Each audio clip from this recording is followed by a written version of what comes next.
Le vin rouge consommé en petite quantité serait bon pour la santé, nous dit-on. Qu'en est-il du vin blanc et du rosé?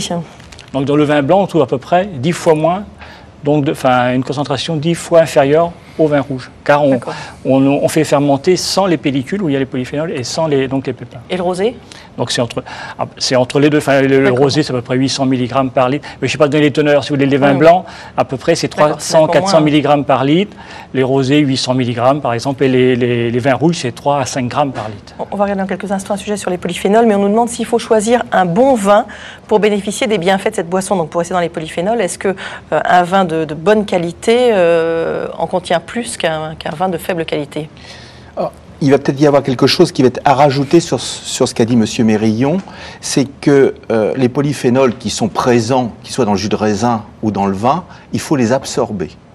Et ce n'est pas le fait simplement qu'ils soient présents, donc ils vont avoir un effet au moment de la digestion et au moment de l'absorption. Or, l'alcool qui est présent dans le vin participe à l'absorption des polyphénols. Ce qui fait que quand vous comparez un contenu de polyphénol identique du jus de raisin et du vin, vous allez absorber plus de polyphénol que quand vous prenez que du jus de raisin. Et donc un vin plus titré en alcool aussi?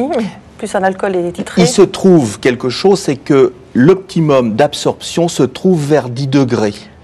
Donc c'est peut-être un hasard, ou je ne sais pas lequel, que le vin se retrouve aux alentours de 10 degrés. Donc les 10 degrés d'alcool correspondent à ça favorise.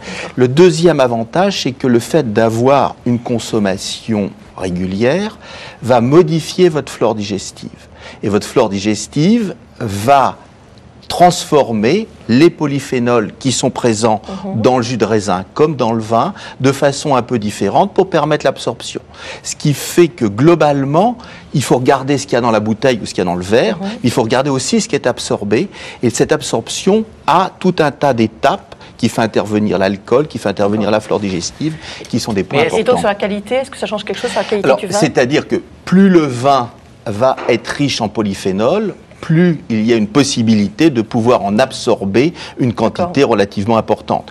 Donc c'est vrai que la qualité de la préparation du vin, la vinification, qui va entraîner la quantité de polyphénol qu'il y a à l'intérieur du vin, va jouer un rôle dans la possibilité d'absorption.